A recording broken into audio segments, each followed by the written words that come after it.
புத்திரருக்கும் குந்திமாதேவிக்கும் அந்த குந்திமாதேவிக்கும் மூன்றாவதாக பிறந்த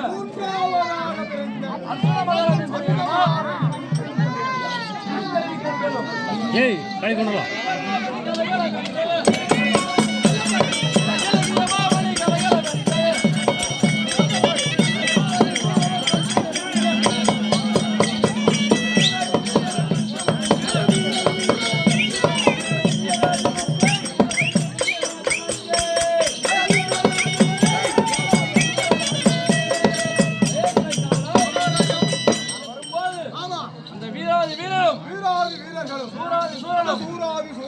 கண்டு நடுங்க வேண்டும். அப்படியாவட்டும்.